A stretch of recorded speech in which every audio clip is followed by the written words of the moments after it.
Shalom, shalom, shalom, bien-aimés, shalom. Très heureux de vous retrouver encore ce soir. Nous sommes là pour ce rendez-vous que nous avons pris samedi, c'est ça? Voilà.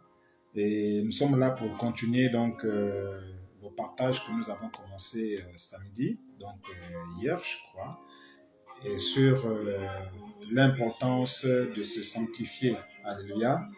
Et nous avons vu un aspect très important, celui qui consistait donc à fermer les portes à l'ennemi, d'autant plus que la parole de Dieu dit ne donnez pas accès au diable. Et donc c'est par le processus de la sanctification totale, c'est-à-dire du corps, de l'âme et de l'esprit, que nous serions capables de fermer les portes à l'ennemi. Maintenant, aujourd'hui, nous voulons parler de manière un peu plus profonde de la sanctification totale. Qu'est-ce que c'est que la sanctification totale? Quels sont donc les 3 niveaux de la sanctification pour qu'elle soit totale? Et les raisons de se sanctifier, on va revenir quand même là-dessus. Et surtout, comment se sanctifier. Alléluia. Voilà donc le menu de ce soir. Et je vous invite donc à partager, afin que nous soyons nombreux à être édifiés. Alléluia. Gloire à Jésus. Alors nous allons lire un petit texte, deux textes là. Nous allons lire deux textes. Alléluia. Nous allons lire 2 textes qui vont nous permettre d'asseoir ce que nous allons partager ce soir. Le premier texte dans le de 1 Thessaloniciens chapitre 5 verset 23. Je vais lire. Que le Dieu de paix vous sanctifie lui-même tout entier, et que tout votre être, l'esprit, l'âme et le corps, soit conservé irrépréhensible lors de l'avènement de notre Seigneur Jésus-Christ. Alléluia. Et le deuxième texte, dans le livre d'Hébreux, chapitre 12, verset 14, il est écrit ceci. Recherchez la paix avec tous et la sanctification sans laquelle personne ne verra le Seigneur. Alors donc, dans ce texte, nous voyons bien que la parole de Dieu fait mention de la sanctification. Alléluia. Et donc, nous voulons déjà parler de cette sanctification en termes de définition. Alléluia. Et pour définir le plus simplement possible l'expression sanctification, alléluia, nous devons comprendre que la sanctification, en fait, c'est le processus par lequel nous nous mettons à part pour le Seigneur. Donc, sanctifier ou se sanctifier veut dire se mettre à part ou bien mettre à part pour le Seigneur. Alléluia. C'est ça la définition la plus simple du mot sanctification. Donc, il ne faudrait pas qu'on aille à gauche et à droite. On doit aller tout droit dans le fait, le propos que nous voulons développer. Alors donc, lorsque nous parlons de la sanctification, en fait, nous sommes en train de voir ce processus par lequel les enfants de Dieu, tous ceux-là qui ont dit oui à Jésus, tous ceux-là qui ont reçu la parole de la réconciliation, tous ceux-là qui ont dit oui donc à la vie éternelle par le canal de Jésus-Christ.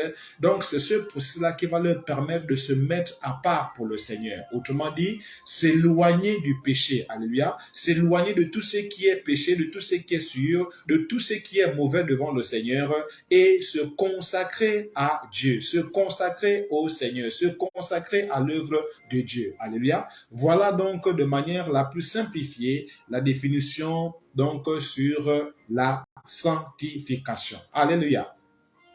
Et comme nous venons de le lire dans le 1 Thessaloniciens, chapitre 5, verset 23 et Hébreux 12, verset 14, nous voyons très bien ici que la sanctification, ce n'est pas quelque chose de négocié ou de négociable. C'est ça ou rien. Alléluia. Parce que comme on le voit dans Hébreux, la Bible déclare que sans la sanctification, personne ne verra le Seigneur. Donc, en fait, la sanctification, c'est un processus obligatoire, un processus sine qua non si nous voulons donc aller au paradis, aller au ciel. Alléluia.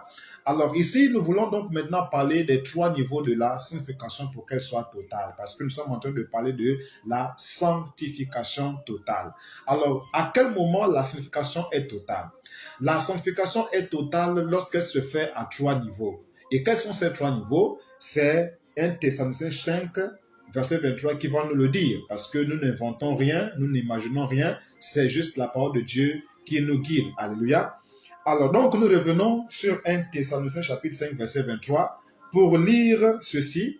Que le Dieu de paix vous sanctifie lui-même tout entier, tout entier, vous voyez, à partir déjà de cette expression tout entier, on voit déjà la totalité. Alléluia. Voilà pourquoi nous parlons de la sanctification totale.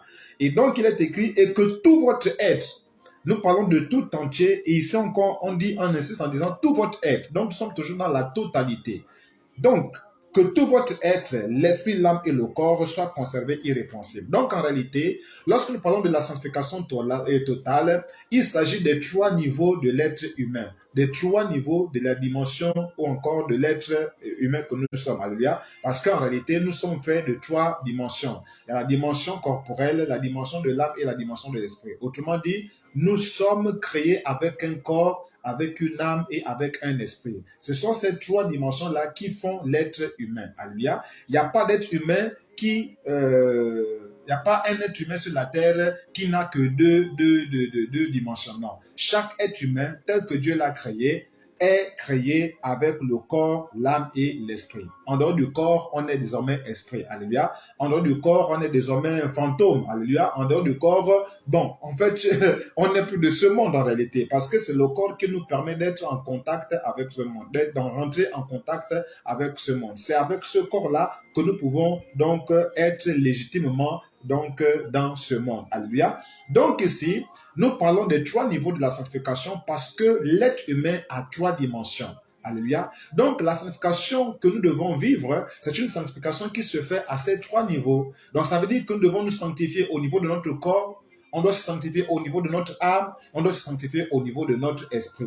Alors, donc nous voyons déjà que lorsque nous parlons de la sanctification, s'arrêter seulement au fait de fuir le péché, c'est vraiment très restreint et c'est vraiment minimiser donc le processus de la sanctification. Alléluia. Le processus de la sanctification doit se faire donc à ces 3 niveaux-là. La même manière que nous faisons tout pour garder notre cœur plus que toute autre chose attachée au Seigneur irrépréhensible, nous devons aussi faire le même effort pour garder notre corps, je vais dire pour garder notre corps irrépréhensible, pour garder notre corps, comment dire ça, loin de toute forme de souillure, parce que en effet, lorsque nous péchons, on peut pécher par notre corps, alléluia, on peut pécher par notre cœur, alléluia, on peut pécher par notre esprit, alléluia. Donc, si nous ne gardons pas ces 3 dimensions de notre être dans la sanctification, ce qui est sûr, c'est que nous allons rater le but, alléluia, parce qu'en réalité, la définition du péché, c'est quoi? C'est rater le but. Donc, si nous gardons seulement notre cœur et nous laissons le corps être souillé, à ce moment-là, nous allons rater le but. À ce moment-là, notre sanctification-là n'est pas totale, mais elle est plutôt partielle. Alléluia. Parce qu'en réalité, les 3 dimensions que nous avons en tant qu'être humain sont classifiées en deux groupes. Il y a le groupe, c'est-à-dire constitué de l'âme et de l'esprit. C'est un groupe qui est invisible. On ne voit pas l'âme, on ne voit pas l'esprit.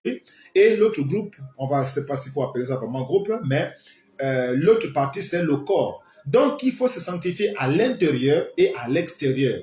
Donc, l'intérieur, c'est l'esprit, l'âme, parce que l'intérieur est renfermé par l'esprit et par l'âme. Et l'extérieur, c'est donc notre aspect physique, c'est donc notre corps, alléluia, cette dimension charnelle, alléluia, c'est ce corps-là que nous avons, alléluia. Donc, c'est à ces deux parties-là, la partie intérieure invisible et la partie extérieure visible. Donc, notre sanctification doit s'opérer à ces deux parties-là. Alléluia. Et si nous nous sanctifions seulement à l'intérieur, c'est-à-dire que nous nous efforçons de ne pas, par exemple, pécher, de ne pas insulter, de ne pas murmurer, de ne pas critiquer, de ne pas jalouser, c'est une bonne chose. Mais il faudrait maintenant qu'on puisse aussi veiller à ce que notre sanctification se fasse aussi au niveau de notre corps. On doit veiller aussi que notre corps soit aussi irrépréhensible devant le Seigneur. Alléluia. Donc, ces deux dimensions-là doivent être prises en compte pour que nous puissions parler de la sanctification totale. Mais malheureusement, la sanctification au niveau du corps est non seulement ignorée par beaucoup, mais malheureusement, elle est aussi combattue. Et c'est là le combat que nous menons à notre église, le feu de Munich. Parce que le Seigneur nous a établis pour pouvoir prêcher toute la vérité. Nous ne prétendons pas que c'est nous qui détenons toute la vérité, mais la vérité que le Seigneur nous a donnée, nous nous efforçons de la communiquer totalement. Alléluia. Donc, à partir de là, nous comprenons que la sanctification se fait à deux niveaux. Le niveau intérieur, constitué de l'esprit et de l'âme, et le niveau extérieur, constitué bien entendu du corps. Alléluia. Donc ici, nous voyons que la sanctification n'est pas quelque chose qu'il faut négocier. Parce que Hébreu le dit, sans la sanctification, personne ne verra le Seigneur. Donc, il faudrait déjà qu'à partir de là, nous puissions comprendre que chaque enfant de Dieu doit se sanctifier. J'utilise bien le verbe devoir, alléluia, parce que c'est en réalité une obligation, une condition sine qua non si nous voulons vraiment aller au ciel. Nous devons nous sanctifier, nous devons vivre dans la sanctification, nous devons marcher dans la sanctification. Si nous passons à côté de la sanctification et que nous nous basons seulement sur le service que nous faisons dans nos églises, bien aimés, nous serons désagréablement surpris donc devant le trône, alléluia, devant le portail du ciel, alléluia. Donc pour ne pas être désagréablement surpris, nous devons prendre en compte la sanctification dans ces deux dimensions, c'est-à-dire la dimension intérieure et la dimension extérieure, ou encore dans ces trois dimensions de l'être humain, c'est-à-dire le corps, l'âme et l'esprit, alléluia. C'est cela que nous devons vraiment prendre en compte aujourd'hui, alléluia. Donc voilà ce que nous pouvons dire au niveau donc de la sanctification totale, autrement dit des trois niveaux de la sanctification. Autrement dit, en tant qu'être humain, puisque nous sommes constitués du corps, de l'âme et de l'esprit, alors notre sanctification doit se faire aussi au niveau de notre corps, au niveau de notre âme et au niveau de notre esprit, selon le livre de 1 Thessaloniciens chapitre 5 verset 23, que malheureusement beaucoup ne lisent pas ou ils passent dessus sans pourtant faire attention. Donc à partir de là, nous pouvons déjà faire une conclusion partielle pour dire que la sanctification c'est quelque chose d'obligatoire. Et cette sanctification-là n'est pas une sanctification simple, c'est une sanctification à trois niveaux. Parce que notre être est constitué de trois dimensions. Nous sommes constitués d'un corps, d'une âme et d'un esprit. Et donc la sanctification, lorsque nous parlons de sanctification totale, nous sommes en train de faire référence à la sanctification qui doit se pratiquer au niveau de notre corps, au niveau de notre âme et au niveau de notre esprit. Et j'étais en train de préciser encore que la sanctification du cœur, la sanctification de l'âme ou de l'esprit est beaucoup connue. Et c'est ce que beaucoup de chrétiens pratiquent même. Ils s'efforcent vraiment de s'éloigner du péché, ils s'efforcent vraiment de plaire à Dieu. Voilà, leur cœur s'efforce vraiment à obéir à la parole de Dieu, mais malheureusement, ils laissent de côté le corps. Ils se permettent de mettre sur leur corps ou de faire de leur corps des instruments pour l'iniquité, alors que la déclare que nous devons livrer nos membres pour la justice. Mais beaucoup d'enfants de Dieu se disent que la crainte de Dieu, c'est seulement dans le cœur. Non, la crainte de Dieu n'est pas seulement dans le cœur. La crainte de Dieu doit même être visible. Elle doit être extérieure. Alléluia. Et donc, notre corps doit témoigner de la crainte que nous avons de notre Seigneur. Alléluia. Si, par exemple, tu te mets à faire, par exemple, les tatouages, alors que Lévitique nous interdit de faire les tatouages, à quel moment peux-tu dire que ta crainte est totale? La crainte est totale lorsque tu prends aussi en compte la dimension corporelle que Dieu t'a donnée. Sinon, Dieu ne devait pas nous donner un corps. Si Dieu nous a donné un corps, c'est parce que justement, il voudrait que nous puissions faire attention à ce corps. Voilà pourquoi Paul nous dit que nous devons livrer notre corps comme un sacrifice. Alléluia. Donc ici, comprenons très bien, la sanctification se fait à trois niveaux. Au niveau du corps, au niveau de l'âme et au niveau de l'esprit. Alléluia. Maintenant, quelles sont les raisons qui nous poussent à nous sanctifier? Hier encore, alléluia, hier encore, ou vendredi, je ne sais plus exactement quand est-ce, mais en tout cas dans la semaine, nous avons parlé d'une raison majeure qui doit nous pousser à nous sanctifier. Et cette raison, c'était que en se sanctifiant corps, âme, esprit, en fait, on est en train, comment dire ça, on est en train de mettre des barrières à l'ennemi. Parce que la déclare que nous ne devons pas donner accès au diable. Donc, en se sanctifiant corps, âme, esprit, en réalité, on est en train de fermer les portes à l'ennemi. Puisque l'ennemi est comme un lion rugissant cherchant qui dévorer, alors nous devons fermer les portes. Or, les portes que nous avons peuvent être classées en trois catégories. Alléluia. Il y a les portes du corps, les portes de l'âme et les portes de l'esprit. Alléluia. C'est-à-dire que l'ennemi peut nous attaquer au travers de notre corps et nous déstabiliser et donc nous empêcher d'aller au ciel. C'est le cas par exemple de Job. Alléluia. Le diable a attaqué Job dans son corps. Job a eu la lèpre par exemple. Pourquoi? Parce que justement, le diable cherchait par ce moyen-là à déstabiliser Job afin qu'il renie Dieu et donc perde son salut. Alléluia. Donc, le diable peut nous attaquer au niveau de notre corps. Le diable peut nous attaquer au niveau donc, de notre corps dans la mesure où, par exemple, il nous prive ou bien il fait en sorte que nous soyons privés de certains biens qui nous font du bien dans le corps. Alléluia. Par exemple, le diable peut faire en sorte que tu n'as pas le travail.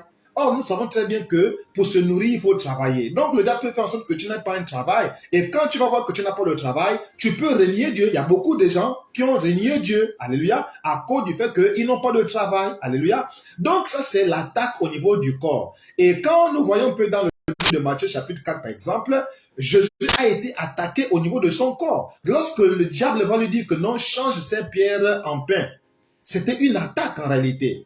Et voilà pourquoi Jésus l'a répondu, non, l'homme ne se nourrira pas seulement de pain, alléluia, mais il se nourrira de toute parole qui sortira de la bouche de l'Éternel, tu vois. Donc à ce niveau-là, l'attaque que Jésus a subie, c'était une attaque au niveau de son corps. Parce que le diable voulait le pousser à idéaliser son corps, à mettre en avant son corps. Et malheureusement, beaucoup d'enfants de Dieu aujourd'hui se mettent à idéaliser, à mettre en avant leur corps, à mettre en avant les désirs de la chair, les désirs du corps, pour oublier bien sûr la volonté de Dieu qui leur demande, qui nous demande à nous tous d'être vraiment sobres dans tout ce que nous faisons et de mettre en avant donc la parole de Dieu pour y obéir. Alléluia. Donc voilà ce qu'on peut dire à partir de cela. Donc nous concluons à partir de là que en réalité, si nous devons nous sanctifier corps, âme, esprit, c'est parce que justement nous devons fermer les portes à l'ennemi. Alléluia. Ça, nous avons déjà développé ça la dernière fois.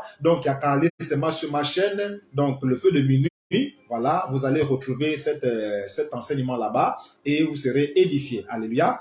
Et j'insiste encore, il faut partager. Alléluia. Et n'oubliez pas de vous abonner à la chaîne Le Feu de Minuit. Vous serez édifiés. La deuxième raison pour laquelle nous devons nous sanctifier, c'est que en nous sanctifiant, en fait, nous devenons des vases d'honneur. Quand nous lisons le livre de 2 Timothée chapitre 2, versets 20 à 21, là, il déclare que c'est lorsqu'on se sanctifie, on devient un vase d'honneur. Alors, on va lire rapidement ce texte-là pour que nous soyons vraiment bien édifiés. Je vais lire 2 Timothée chapitre 2, verset 20, il est écrit, « Dans une grande maison, il n'y a pas seulement des vases d'or et d'argent, mais il y a aussi de bois et de terre. Les uns sont des vases d'honneur et les autres sont d'un usage vil. » Alléluia.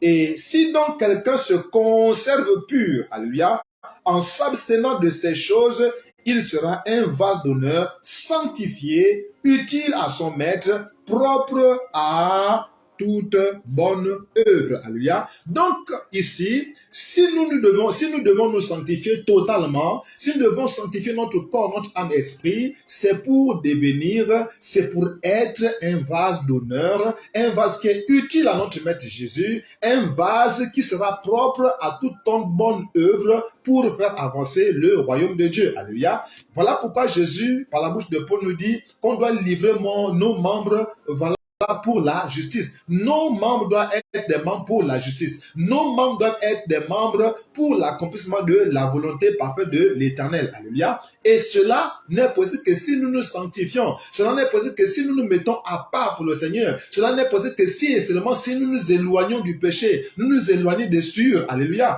À ce moment-là, nous nous conservons purs et nous devenons un vase d'honneur, un vase que le Seigneur prendra plaisir à utiliser pour l'avancement de son œuvre. Alléluia. Voilà donc ce que nous pouvons dire à ce niveau. Donc, si nous devons nous sanctifier totalement, c'est parce que justement, nous devons rechercher à être ces vases d'honneur. C'est vrai, à côté, il y a des vases vils, mais qui voudrait être un vase d'usage vil? En tout cas, pas moi. Je sais que ce n'est pas toi non plus. Alléluia. L'Éternel voudrait que nous puissions être des vases d'usage noble. Alléluia. On doit être des vases d'honneur, alléluia, des vases que le Seigneur prend plaisir et prendra toujours plaisir à utiliser pour l'avancement de son œuvre, alléluia. Bien-aimé, si tu veux être utile, si tu veux être utilisé par le Seigneur, si tu veux avoir vraiment l'approbation du Seigneur, si tu veux avoir la faveur du Seigneur sur ta vie, bien-aimé, sanctifie-toi, mets-toi à part pour le Seigneur, consacre ta vie au Seigneur, consacre ta vie à regarder,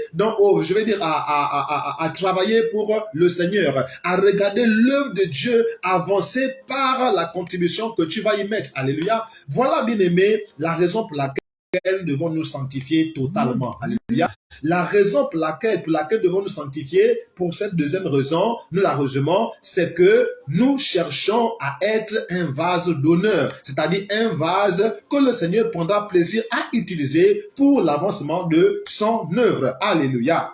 Gloire à Dieu. Alors la dernière raison pour ce soir, bien-aimé, la dernière raison pour laquelle devons nous sanctifier, nous la trouvons dans le livre Hébreux chapitre 12 verset 14 que nous avons déjà lu. Alléluia. Parce qu'il est écrit, sans la sanctification, personne ne verra au Seigneur.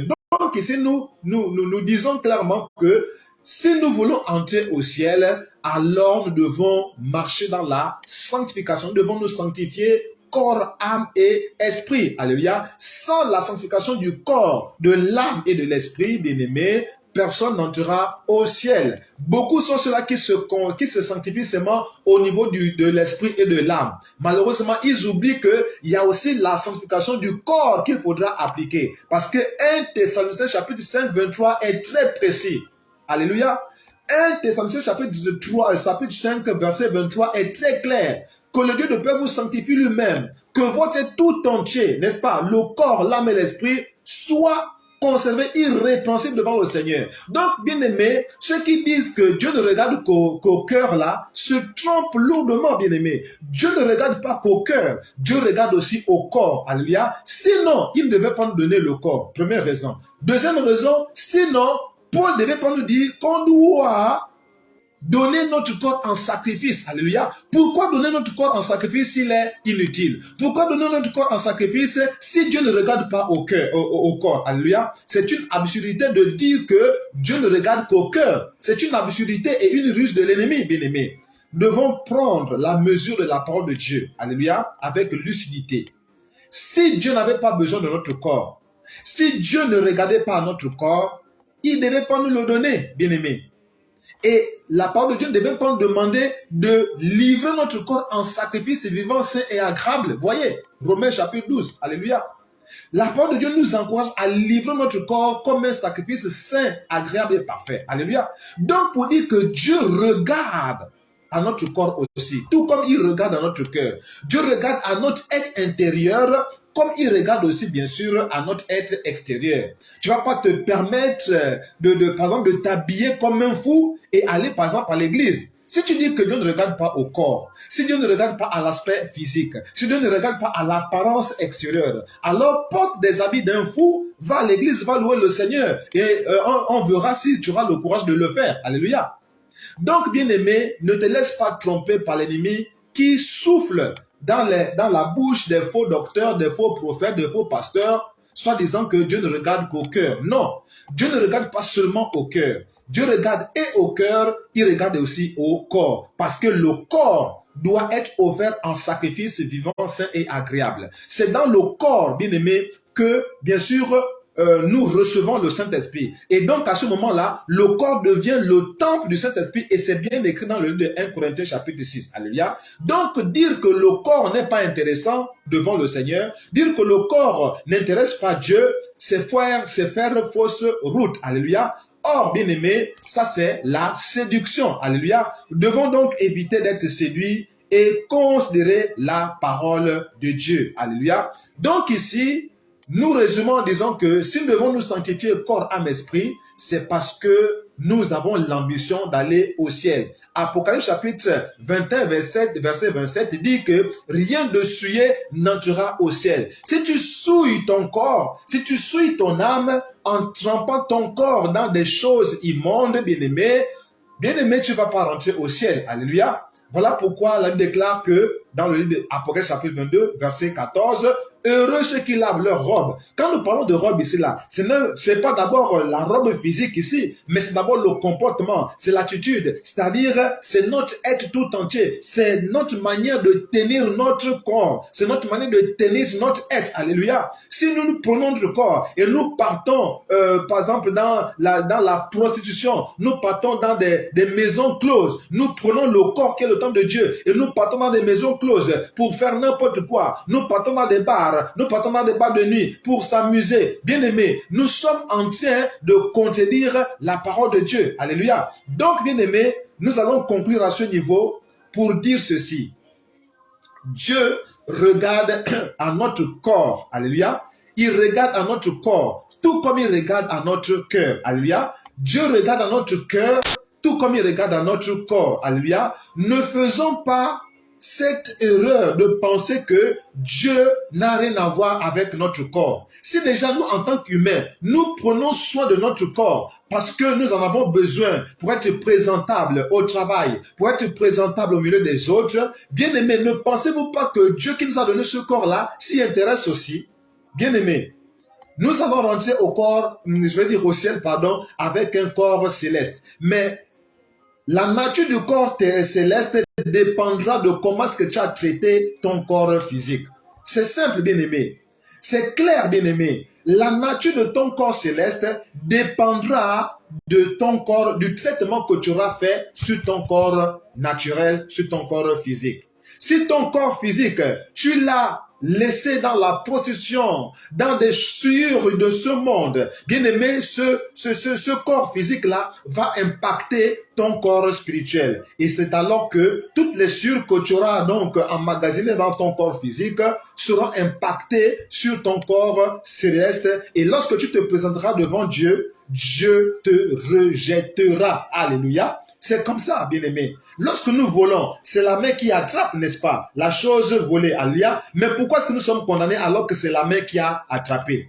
Pourquoi est-ce que nous sommes condamnés alors que c'est le pied qui nous a menés là-bas? C'est parce que justement, notre corps physique a une relation étroite avec notre corps spirituel, alléluia. Bien-aimé, de la même manière que nous sommes constitués physiquement, c'est la même forme que nous avons sur le plan spirituel. Alléluia. Notre corps physique tel qu'il est, c'est la même forme que notre corps spirituel a. Donc si nous jetons notre corps physique dans des souillures, si nous partons nous voter dans la boue comme un porc, bien-aimé, cela va aussi impacter notre corps spirituel. Alléluia. Donc, à partir de là, nous comprenons que nous n'avons pas à mépriser notre corps, non. Nous n'avons pas à négliger notre corps, non. Mais nous devons prendre soin de notre corps sur la mesure de la parole de Dieu. Non pas conformément au monde, non. Nous devons prendre notre corps conformément à la parole de Dieu. Alléluia. Et Dieu doit approuver les soins que nous accordons à notre corps. Alléluia. Il ne s'agit pas de faire de notre corps une divinité. Non, mais il faut que nous puissions prendre soin de notre corps selon la mesure de la parole de Dieu. Alléluia. Pas en dehors de la parole de Dieu, mais selon la mesure de la parole de Dieu. Alléluia. Donc ici, nous comprenons que notre corps intéresse à un haut point notre Dieu. Et nous devons prendre soin de ce corps selon la parole de Dieu. Donc voilà un peu les 2 ou 3 raisons, voilà, qui doivent nous motiver, nous inciter à nous sanctifier au niveau de notre corps, de notre âme et de notre esprit. Autrement dit, voilà quelques raisons qui doivent nous pousser à nous sanctifier totalement. Alléluia. Pas en partie. Alléluia. Pas les 2 parties seulement, non. Mais les 3 parties de notre être. Au niveau du corps, au niveau de l'âme et au niveau de l'esprit. Voilà donc, bien aimés, ce que nous devons comprendre à partir de cet instant. Maintenant, comment se sanctifier? Bien aimés, sachons que la sanctification se fait au niveau du corps, de l'âme et de l'esprit. Donc, si nous voulons totalement nous sanctifier, si nous voulons pratiquer une sanctification totale, si nous voulons pratiquer une sanctification qui plaît au Seigneur, une sanctification qui va plaire à Dieu, nous devons nous sanctifier au niveau de notre corps, au niveau de notre âme et au niveau de notre esprit. Donc, il faut d'abord qu'on prenne en compte ces 3 dimensions de notre être-là. Si nous voulons parler de la sanctification totale, si nous voulons parler de la sanctification parfaite, selon le cœur de Dieu, nous devons prendre en compte notre dimension du corps, de l'âme et de l'esprit. Voilà pourquoi nous parlons de la sanctification totale. Parce que 1 Thessaloniciens chapitre 5, verset 23 nous parle bien de la totalité. Alléluia. Donc, pour nous sanctifier totalement et de manière parfaite, on doit tenir compte de notre corps, de notre âme et de notre esprit. Mais ce soir, nous n'allons pas parler des 3 dimensions. Nous allons juste parler de la sanctification du corps. Parce que le corps est vraiment, la sanctification du corps, comme je disais un peu plus haut, c'est tellement ignoré. Et quand on vient à connaître cette sanctification-là, on la combat. malheureusement, bien-aimés, lorsqu'on va dire aux chrétiens aujourd'hui que lorsque vous mettez les tatouages sur vous, ou lorsque vous mettez les faux cils sur vous, vous n'allez jamais entrer au ciel, mais tu vas te ramasser comment dire ça, des colibets, tu vas te ramasser des ennemis, tu vas te faire des ennemis. Tu vas te faire rejeter par beaucoup d'entre eux. Parce que eux, ils disent que Dieu ne regarde pas au corps, il regarde seulement au cœur. Mais bien aimé, je viens d'établir tout à l'heure que Dieu regarde au corps et au cœur. Donc si tu négliges le corps, sous prétexte que Dieu ne regarde qu'au cœur, tu seras désagréablement surpris. Donc je reviens pour dire, nous sommes en train de parler ce soir de la sanctification du corps parce que la sanctification du corps, c'est-à-dire la sanctification extérieure, est beaucoup méconnue et surtout négligée et combattue. Et donc, quels que soient les combattants de la sanctification du corps, je suis désolé, bien-aimés, sachez que vous êtes dans l'erreur, vous qui combattez la sanctification extérieure. Vous qui combattez la sanctification du corps, vous êtes dans l'erreur. Et si vous mourrez dans cette erreur-là, vous ne verrez pas le paradis, vous ne serez pas au ciel. Alléluia. Parce que Dieu tient compte de notre corps. Alléluia. Parce que notre corps révèle la sacralité lorsque il arrive à se sanctifier. Alléluia. Ça, c'est encore un autre domaine de l'enseignement. Mais revenons et restons donc ici au niveau de la sanctification extérieure, c'est-à-dire la sanctification du corps. Alors, lorsque nous lisons le livre de Tite, chapitre 2, on va lire rapidement Tite, chapitre 2, alléluia, pour établir donc cette sanctification du corps, alléluia. Tite chapitre 2, verset 3 dit ceci, dit que les femmes âgées doivent aussi avoir l'extérieur, vous voyez, l'extérieur, c'est-à-dire la dimension corporelle, le corps là, l'extérieur là, l'aspect physique là, alléluia, l'aspect physique là, il s'agit de cela. Et donc Tite dit que les femmes âgées, Tite chapitre 2, verset 3, dit que les femmes âgées doivent aussi avoir l'extérieur qui convient à la sainteté, l'extérieur qui convient à la sainteté. Maintenant, vous qui dites que Dieu ne regarde qu'au cœur là, maintenant, qu'est-ce que vous dites de ce passage-là? Bien-aimés, soyons vraiment réfléchis. Alléluia. Soyons réfléchis et considérons la parole de Dieu telle qu'elle est donnée. Alléluia. Dieu dit dans sa parole qu'on doit avoir l'extérieur qui convient à la sainteté. Donc, ça veut dire qu'on doit aussi amener notre corps. On doit aussi amener notre aspect extérieur à la sainteté. Alléluia. C'est ce qu'on doit comprendre ici. Donc, notre sanctification doit se lire par notre entourage. Or, pour que notre entourage lise la sanctification intérieure que nous prétendons avoir, cela doit se refléter à notre extérieur. Ou encore, cela doit se refléter sur notre apparence physique. Est-ce que vous comprenez? Nous prétendons que nous marchons dans la sanctification. C'est très bien. Mais il faudrait que cette sanctification intérieure-là qui est à l'intérieur, parce qu'il s'agit de la sanctification de l'esprit et de l'âme, alléluia, il faudrait que cette sanctification intérieure-là puisse se refléter, alléluia, puisse se manifester sur notre aspect extérieur. Voilà pourquoi Tite dit, nous devons avoir l'extérieur qui convient à la sainteté. Donc si tu prétends que tu vis la sanctification intérieure, c'est-à-dire du corps, du cœur et de l'esprit, alléluia, donc de l'âme et de l'esprit, en fait, cela doit se refléter aussi sur ton apparence extérieure, sur ton apparence physique. C'est clair. Parce que quand nous disons que nous avons foi en Dieu, la foi, elle est invisible. Et Jacques nous dit que la foi doit avoir les œuvres, non seulement pour la rendre vivante et forte, mais aussi pour la rendre palpable, visible à ceux-là qui n'ont pas justement cette foi-là. Comment est-ce que nous allons témoigner au monde que nous croyons en Dieu si physiquement, sur notre aspect extérieur, si dans les faits pratiques, dans les œuvres que nous posons, nous ne le reflétons pas. Alléluia. Donc, pour ça, on va dire que notre aspect extérieur, notre apparence physique doit refléter la sainteté que nous prétendons vivre à l'intérieur. Alléluia. C'est ce que Tite nous dit ici. Alléluia. La Bible déclare dans le livre de Romains chapitre 8 verset 19 ou 18-19 comme quelque chose comme ça que le monde attend avec un ardent désir la révélation des fils de Dieu. Comment est-ce que le monde saura que tu vis la sanctification intérieure si à l'extérieur ça ne se vit pas? Comment peux-tu prétendre cela, bien-aimé? Il faut toujours donner des preuves parce que le monde n'attend que cela. Le monde attend avec un ardent désir la révélation des fils de Dieu. Comment vas-tu révéler ta filiation avec le Seigneur si à l'extérieur tu es comme le monde? Tu vis comme le monde, tu te présentes comme le monde. comment peux-tu prétendre manifester par là ta filiation avec la divinité? Ce n'est pas possible. C'est juste de l'illusion. Alléluia. Ils ne vont sortir de l'illusion. Alléluia. Donc, la sanctification extérieure, c'est donc l'une des œuvres de notre foi en l'œuvre de la croix. Donc, en réalité, en te sanctifiant au niveau du corps, de ton corps, en mettant à part ton corps pour Dieu, tu es en train de manifester là l'un des fruits de l'œuvre de la croix. Alléluia. Si tu prétends que l'œuvre de la croix a fait son œuvre en toi, ou encore a fait ses effets en toi, cela doit se lire extérieurement. Alléluia. C'est ça le fruit de l'œuvre de la croix dans ta vie. C'est cela, bien-aimé, la sanctification de notre aspect extérieur. La sanctification du corps, c'est l'un des fruits de l'œuvre de la croix dans ta vie. Alléluia. C'est cela que nous devons comprendre, bien-aimé. Parce que, bien-aimé, la foi sans les œuvres n'est qu'une foi morte.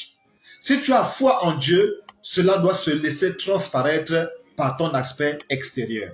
Alléluia. Je t'ai en train de dire tout à l'heure que tu prétends connaître Dieu. Tu prétends marcher avec Dieu. Mais c'est toi qui as les tatouages, c'est toi qui as les piercings, c'est toi qui as je ne sais pas, tout ce que nous voyons aujourd'hui avec les voyous de ce monde.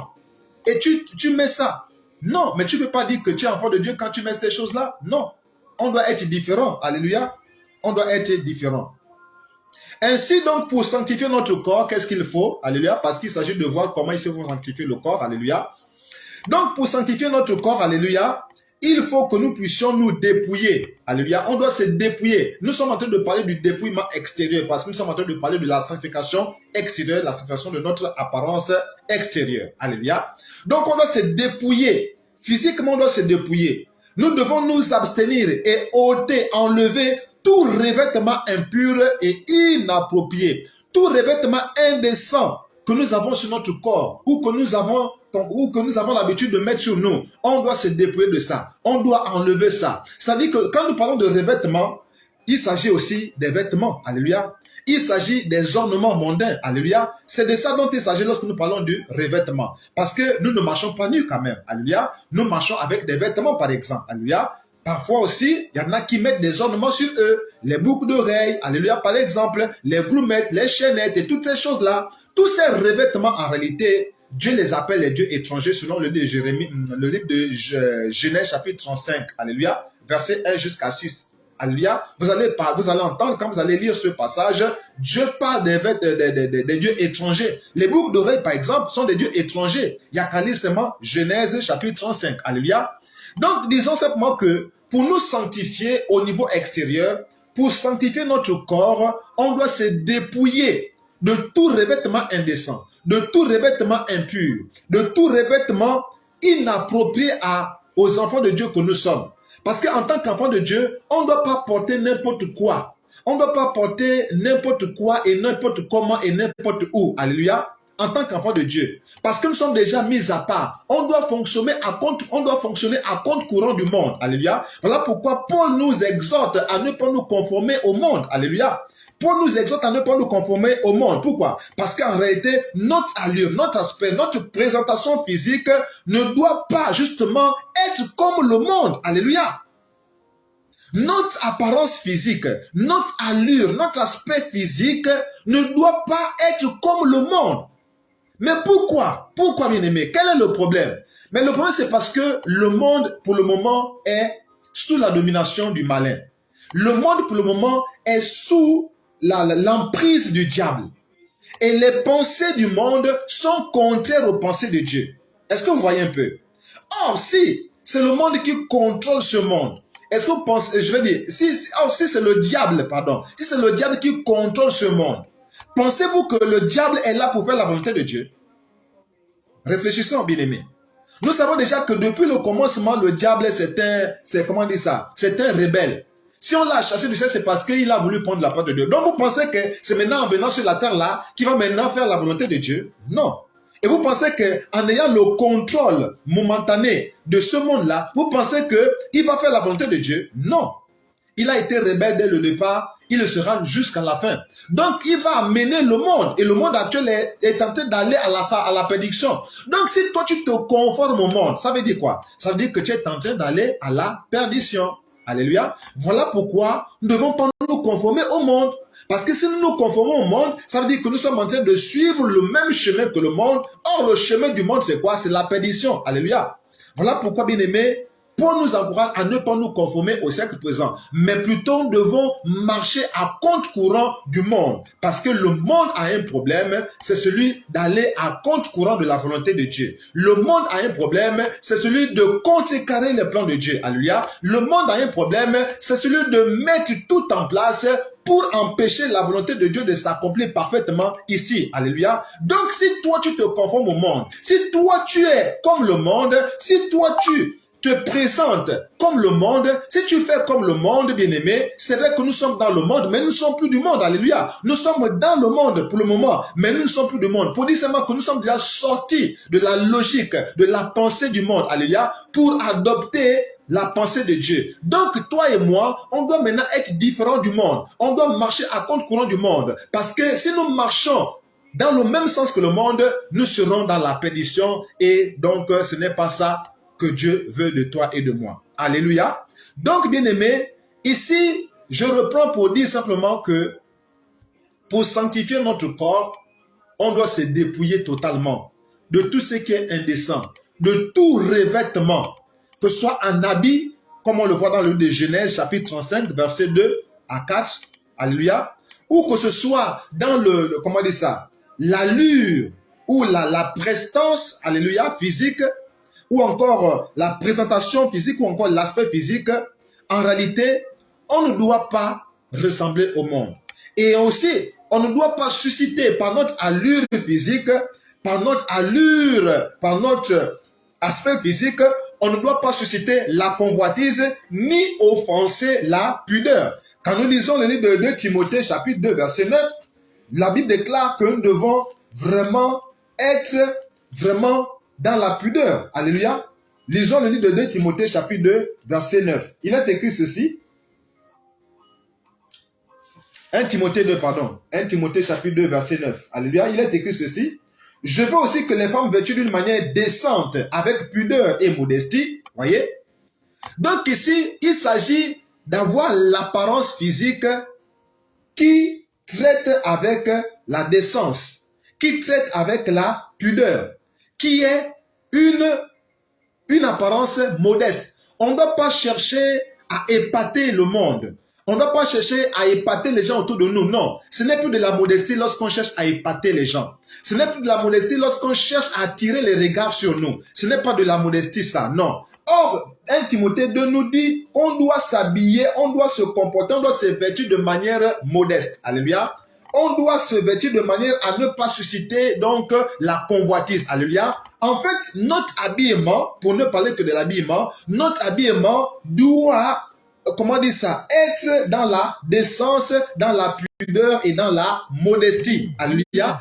Ça, c'est ce que nous comprenons ici à partir de 1 Timothée chapitre 2 verset 9. Donc, notre apparence extérieure doit être une apparence modeste, une apparence qui traite avec la décence, une apparence qui est vraiment une apparence modeste. Alléluia. C'est ainsi que nous allons attirer plutôt les regards sur notre Seigneur au lieu d'attirer les regards sur nous. Alléluia. Voilà donc ce que le Seigneur attend de toi et de moi. Alléluia. C'est cela que Dieu veut. Alléluia. On doit se dépouiller de tout ce qui peut attirer les regards sur nous. Parce que même Dieu lui-même, il s'est dépouillé de sa gloire. Alléluia. Parce qu'il ne voulait pas attirer les regards sur lui. Donc nous aussi, de la même manière que le Seigneur nous a montré le bon exemple en marchant dans l'humilité, nous aussi on doit marcher dans l'humilité. Donc notre apparence extérieure doit vraiment être dans le contexte de l'humilité, de la modestie, de la pudeur et donc de la décence.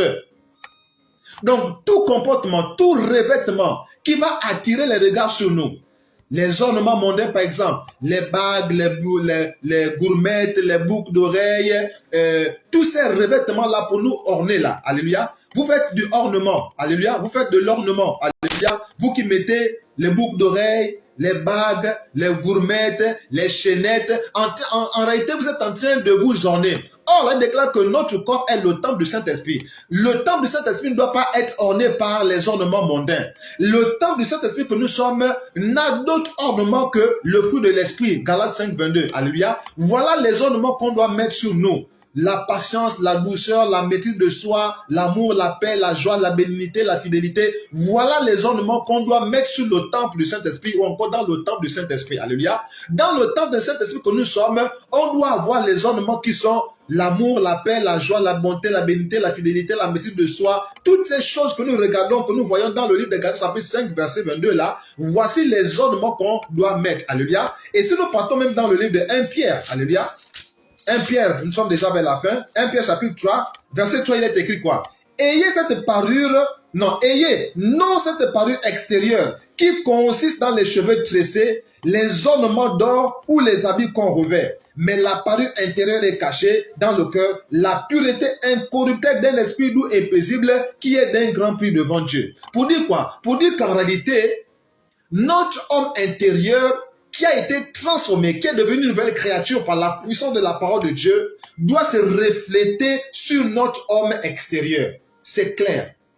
Si tu prétends que tu es converti et que véritablement tu as été circoncis du cœur, en réalité cela doit se révéler et se refléter et se manifester sur notre apparence extérieure. Tu ne peux pas être physiquement extravagant et prétendre être humble devant Dieu, ce n'est pas possible.